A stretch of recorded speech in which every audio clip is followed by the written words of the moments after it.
Hello, hello. Welcome, everybody. I'm here with the legend, Kat Campbell. Thank you, Jaylin. No, seriously. You're a legend. You're known all throughout the community, all throughout the world, especially if we're looking at YouTube. We're here to talk today about the roller coaster of 2025 weather. Mm-hmm. You want to lead us off? What happened last year? We had a little bit of everything happen, and you expect to see that in North Carolina.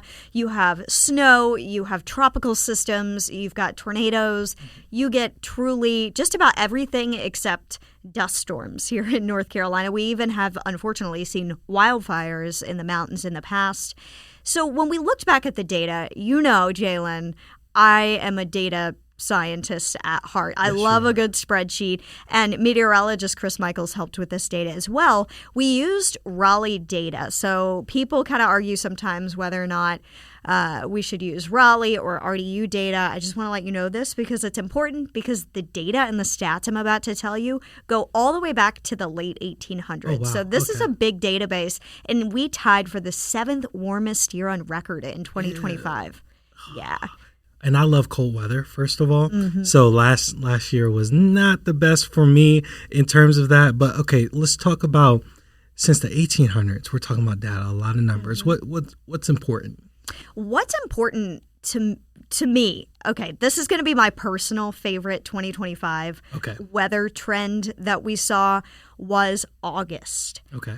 In the summer months, we were blazing hot. Yes. I mean, we're always hot in North Carolina in the summer, but it was really warm, and it felt like we had such a long summer because March and April ran between 7 and 7.5 degrees above normal. So those months were insanely warm. We had such a warm spring, and then you tacked on a warmer than normal May, June, and July, and we just had, months straight of above normal temperatures and what seemed like a really long summer because we had such an early start to summer-like weather. But August, we got to get to August.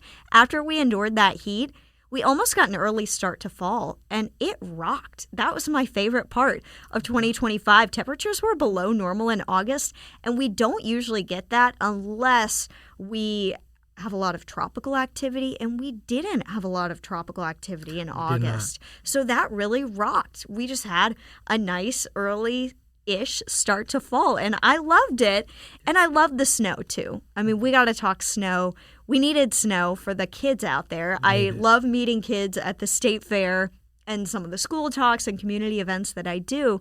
And it was sad when I was meeting, second and third graders when I asked them their favorite type of weather. They had never seen snow before. They didn't even think about it, and they'd never been able to go sledding. So I was really excited that we did get some snow last year. We definitely didn't get the big one, but we got a couple of those kind of low to moderate snow events for North Carolina. Oh, wow. Yeah, so basically we got snow the first part of the year, right? January, February.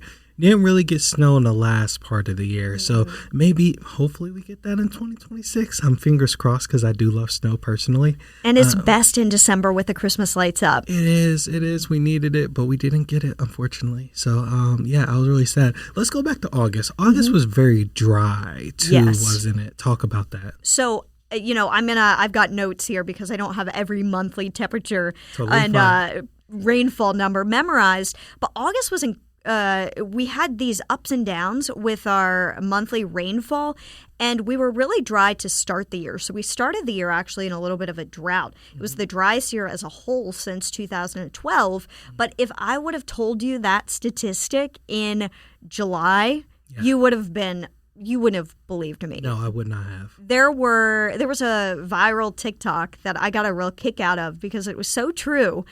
They said every day in Raleigh at 5 p.m., and it was somebody who went outside, and it was just dumping rain at 5 o'clock, like torrential rainfall. Yes. And, during the months of June and July and even May, we had such a wet pattern set up. We had so much flash flooding last year. I remember by the time we got to the summer months, we had already surpassed the yearly average, and reached the record books of flash flooding reports and warnings that were issued in our area. And we covered a lot of those floods, whether that was over there in Chapel Hill, obviously the mountains healing from hurricane damage and things like that. I remember a lot of those flooding stories making breaking news. And we unfortunately had, I was on scene covering the death of 2 people in Nash County, and that was really heartbreaking to see.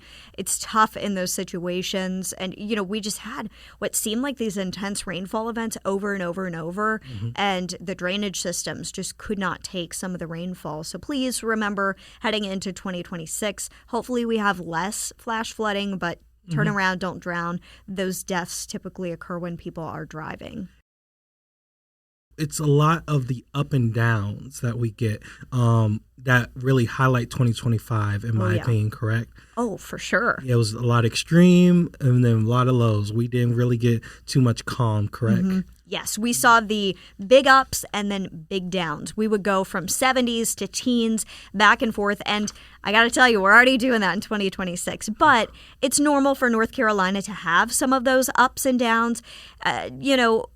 It's always going to be something that we see in the spring months and fall months, especially as we gradually kind of change seasons. Yes. We talk about averages, but you've got to remember those normal highs and normal lows that we show you, especially, say, in October, they are the averages of the extremes, the before and after the cold fronts arrive. So it's not like we're ever really going to get an October month with highs in the 70s every day. We're always going to see those ups and downs. It is the latitude and longitude that we live at, and I don't think that will ever change. But you know what? Gotta be honest, I kind of love it. It's nice. We have 70 degrees in January, and while I would much, much, much rather be covering a snowstorm in January, personally, definitely not everybody's going to agree with that, than 70 degrees, having one of those days thrown in where you can go outside, enjoy it, is kind of nice. So it is nice that we get changes. Now, for you, Jaylin, when was the last time you were able to go sledding? Oh, man. Oh, wow. Okay. All right. So I grew up in Missouri. So I sledded a couple times. I grew up on a really big hill in the middle of Missouri. So I got to sled a couple of times. Mom didn't want me to be too risque, didn't want me to hurt myself. But in North Carolina, I've never gone sledding. Well, fingers crossed. We aren't done with the winter yet. Yes.